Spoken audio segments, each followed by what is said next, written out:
શું ન બોલો શું કંઈ ખબર જ ન પડે. એટલે હું સમજી ગયો કે જરા જરા પણ ભૂલ એ જાણી લે છે. અને સાંઈ ચત્રમાં એટલે કહ્યું છે કે તમે કોઈ પણ મારા માટે વિચારો, કોઈ પણ તમારા કાર્ય માટે વિચારો, તે હું કરીને જ બતાવીશ. કારણ કે આજે 123 સાંઈ કથા કરી, તેમાં શરણાજીના આશીર્વાદ છે, એમના જે વચનો, એમના જે મારા પર જે કહેવાય છે કે જે મને સમજાવ્યું છે. હું તો જ્યારથી શરૂ કર્યું છે, જે 20 સાંઈ કથા મારે કરવાની હતી પગયાત્રા પહેલા, 21 સતત 21 નાઇટ્સ કથા કરી અને પદયાત્રા કરી. પણ જ્યારે મને વિચાર આવ્યો કે હવે 21 તો પૂરી થઈ, પણ બાબા સાથે સંકળાયેલ રહેવું પડે, કંઈ ને કંઈ તે કરવું પડે. જ્યારે ભાગવત ચાલતું અમારે સાંઈ મંદિર પર, ત્યારે છેલ્લા દિવસે આમ વ્યાસપીઠ પર બેઠેલા જોઈ મને વિચાર આવ્યો કે કેવી રીતે બોલતા હશે, એનું રહસ્ય શું હશે. વિચાર કરું ત્યારથી, ત્યારે અચાનક મારા મનમાંથી એક વિચાર જાગી ગયો કે મારે પણ 108 સાંઈ કથા કરવી છે. પહેલા તો વિચાર આવ્યો કે કેવી રીતે 108 કરીશ. પહેલા તો જવું પડે, બોલાવવું પડે, ભાઈ મારે સાંઈ કથા કરવી છે, તમારા ઘરે મંદિર કરવી છે. તો કોઈને ખબર જ નથી કે સાંઈ કથા છે શું. અને દુનિયામાં જે બાબા સાથે થયું એવું મારી સાથે થયું. ગમે તે કહી દે, મોકલાવી આપે. તેમ છતાં પણ 40 કરીશ, 40. પછી વિચાર આવ્યો, હવે શું બાબા, દરરોજ જ્યારે સ્નાન કરાવું બાબાને, અમારે બંને જ્યારે વિચારો જાણે ચાલતા હોય, ત્યારે એમણે કહેલું, અંતરથી અવાજ આવેલો કે તમને કહું કે તું જોતો જા આગળ શું કરાવું તે. અને આજે તમે જોઈ રહ્યા છો, મારે કોઈ અભિમાન નથી. જેટલી જગ્યાએ પણ સાંઈ કથા કરી છે, કોઈ જગ્યાએ પૈસો લીધો નથી. મારો સંકલ્પ છે કે જ્યાં સુધી બને ત્યાં સુધી આ કાર્યને દૂર દૂર સુધી પહોંચાડીશ.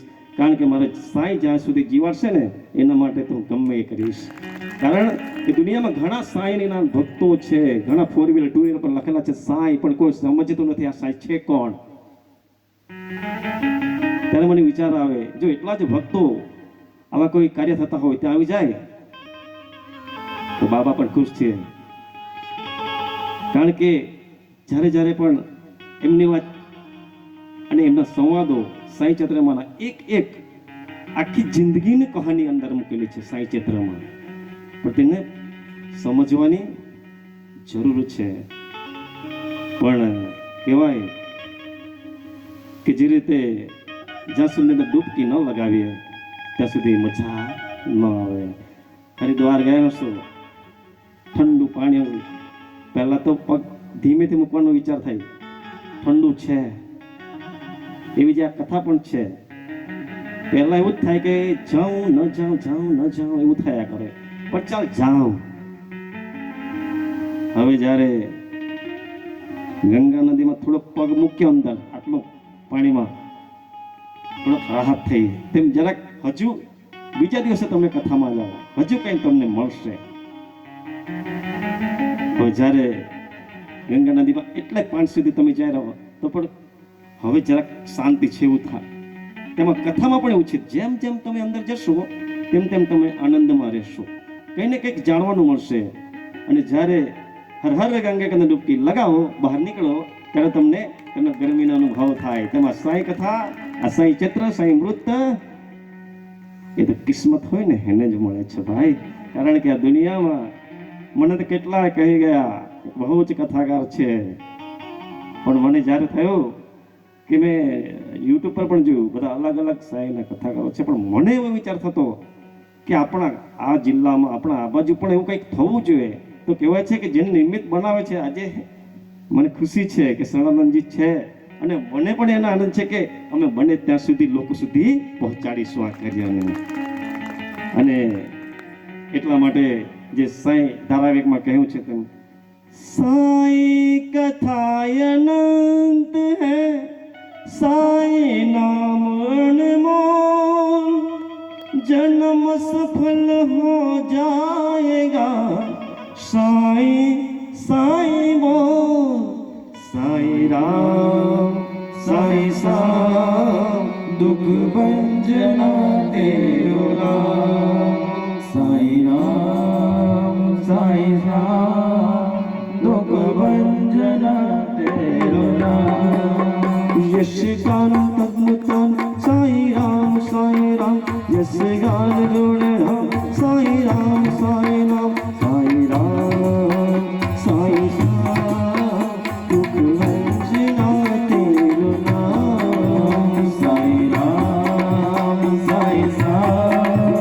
दुख भंजना तेरो नाम। સણાનંદજી થોડો ઓછો ટાઈમ હોય તો ચાલશે ને? કારણ કે મારા ગુરુજી સામે બેઠા તો મને શું બોલું મને કઈ સમજ ન પડે. કારણ કે જ્યારે જ્યારે પણ મારા કાર્યક્રમમાં બોલાવો ને અને કહે રાજેશભાઈ બહુ જ જગ્યાએ પહોંચવાનું છે, શું કરું? પણ મેં કહું તમારે આવવાનું છે. ગમે એટલો ઉજાગરો હોય પણ એ આવી જાય, કારણ કે દિલનો નાતો છે. આજે જ્યારે જે સાંઈ ધામ બાબાને પટરંગમાં મળ્યા એમને સાથે એ આનંદ કેટલા વર્ષોનો એમ લાગે. હાલમાં 3-4 દિવસ ન મળ્યા હોય ને તો પણ એવું થયા કરે. અને કોઈ વાર ચેન ન પડે તો સવારમાં જ ફોન કરી દઉં. મારી સ્કૂલની વર્દી છે, સવારમાં 2-3 મિત્રોનો તો ફોન આવે જ છે, પણ મનમાં થાય કરી જ દઉં છે. તો ખરેખર એક શાંતિ મળે છે દિલને. કારણ કે આ દુનિયામાં જે રીતે એમણે કહ્યું છે, અમે પણ બધા અનુભવ બહુ કર્યા છે. અને જે કહેવાય છે કે જેના જગ્યાએ જ્યાં શિર નમાવું પડે ને ત્યાં નમાવું જ પડે છે. જ્યાં આપણું જે કહેવાય કે જ્યાં આપણો આદર સત્કાર ન થતો હોય ત્યાં પાછળથી હટી જવું પડે. અને જ્યાં આપણને માનતા હોય ને ત્યાં ઉભા રહેવું પડે. કારણ કે આ દુનિયા એવી છે કે જે હું કોઈ મોટો કથાકાર નથી, શીખ્યો પણ નથી, પણ એક દિલમાં એક તમન્ના છે કે એમને માટે કંઈ કરતો જાઉં. આજે મારા વાઈફ જોડે એવું બન્યું, હું આવા પહેલા પહેરી તો લીધું પણ એક ઢાક અહીં દેખાયા કરે. એક તો વ્હાઈટ ને એક તે પંચલાય જામના ને ત્યાં બી જો વ્હાઈટ ડાગવાલાને જામના આવે તો કેમ દોહાડ્યા કે તું કાલ લખી ના હાજવા દેખાય ગાડી લખા પડનો દૂસરો પવાડી હતું. આ દુનિયામાં વાઈફ છે ને ખરેખર એ જેટલું સંભાળ રાખે ને એટલે કોઈ ના રાખે. પણ ડરવું પડે કોઈ વાર છુપા છુપા કંઈ કરવા જાય તો. આ દુનિયામાં ખરેખર લેડીઝ ફર્સ્ટ એમ જ નથી પડ્યું. ગમે ત્યાં પણ તમે જોશો, મેં તો ગમે ત્યાં ઘણી જગ્યાએ સાંઈ કથા કરી છે, તેમનું સંખ્યા વધારે જ હોય છે. કારણ કે આપણે જે રીતે જાણીએ છીએ કે પતિ પરમેશ્વર એ રીતે જેટલો એ લોકો જ્યારે લગ્ન થયા ત્યારે કહેવામાં આવેલું ને એ પાળતા આવ્યા છે, પણ આપણે ભૂલી જઈએ છીએ. એટલે ધ્યાન રાખીએ કે જે પરિવાર સાથે રહેવાનું છે, બાળકો સાથે, મિત્રો સાથે, પણ એવું કાર્યને પણ સાથે લેવાનું છે. કારણ કે એક જ્યારે આ દુનિયામાં બધા માટે શાંતિ ન મળે. મને કોઈ ઉદાહરણ આપી વિરમું છું. કારણ કે તમને એવું લાગે કે કાં તો ભાષણ કરવા લાગે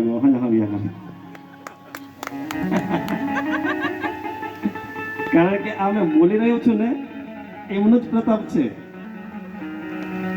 આજે મને મનમાં થયું છે કે જેટલો પણ થાય એને કહી જ દઉં. પત્રિકા છાપવા જવાનું અત્યારે સતીશભાઈને ફોન કરી, તમે બહુ મસ્ત લીટી લખો તો કંઈક બોલો તો લખો. તરત જ કહી દીધું ના, તમારે ચિંતન કરવાનું મનન કરવાનું તો જ લખજો. ત્યારે મનને કર્યું, ચિંતન કરી દો, 2 લીટી લખી, કદાચ તમે વાંચેલી હશે તો. ના, જે આપણે અહીં આવીએ છીએ કંઈક ને કંઈક તો એવું લેવા આવીએ છીએ કે જે ન લેવાનું એ છોડી દઈએ ને સારું કંઈ લેતા જઈએ, ને તો એક કાનથી સાંભળે ને બીજા કાનથી કાઢી નાખીએ એ ન થાય. કારણ કે કહ્યું છે કે એકવાર એક નગર શેઠ જહેરાત સોના ચાંદીનો વેપારી એની સુંદર પત્ની સારું ટિફિન બાંધી આપે દરરોજ છે અને લઈ જાય દુકાને જાય રાત્રે આવે. એક દિવસ એવું થયું, એકાદ વર્ષ પછી એ બહેન અવસાન થઈ ગયું. હવે બધું જ કાર્ય એને કરવાનું. ત્યારે એ વિચાર કરે આ કઈ જિંદગી છે, એટલી ધન સંપત્તિ છે મારા પર, તો પણ એટલું કાર્ય કરવાનું. બધું વેચી દીધું કે મારે હવે બધું કંઈ જોઈતું જ નથી. જેટલા પૈસા જે કંઈ મળ્યું પોટલું બનાવીને નીકળી ગયો કે કંઈક તો મને શાંતિ મળશે.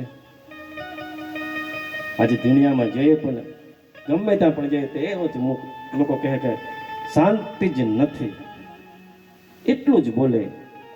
હવે જ્યારે નગર શેઠ ગયા, જ્યાં કથા ચાલતી હતી, કથા પૂર્ણ થઈ, એ કથાકારને મળ્યા કે ભાઈ આ પોટલું રાખો, જેટલું એ લઈ લો પણ મને શાંતિ આપો.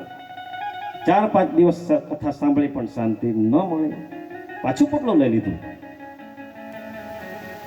આગળ ગયા, મંદિર દેખાયું, હા સહી તો શાંતિ મળવાની છે. ત્યાં જાય છે ને ત્યાં પણ પૂંજારીને કહે છે ભાઈ આ પોટલું તમે લો અને મને શાંતિ થાય એવું કંઈક કરો.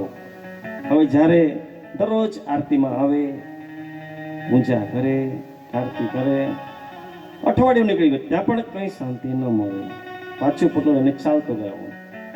હવે જ્યારે વિચાર કરે કે કશે બધું જ કાર્ય કરી જાય પણ કોઈ જગ્યાએ એને શાંતિ મળે જ નથી. હવે એને શું કર્યું કે થાક્યો. હવે જ્યારે માર્ગમાં બેઠું આમ સાઈડમાં, આટલું ધન સંપત્તિ હોવા છતાં જો મને શાંતિ ન મળી હોય તો ભગવાન એવું તો શું કર્યું હશે. હવે તે સમયે માર્ગમાં એક મહારાજ પસાર થયા. એટલે શેઠે કહ્યું મહારાજ ઉભા રહો. મહારાજ કહે શું છે? હું બધે ફર્યો છું પણ મને કશે શાંતિ ન મળી. તમે કંઈક કરો કે જેથી શાંતિ મળે, હું જીવન શાંતિથી વ્યતીત કરું. મહારાજે કર્યું, એક કામ કર્યું. એને યુક્તિ સૂજી, જે પોટલું હતું એ લઈને ભાગી ગયો. હવે આપણે જો કોઈક મોબાઈલ કે પર્સ લઈને કોઈ ભાગે તો આપણે ઉભા રહે ખરા?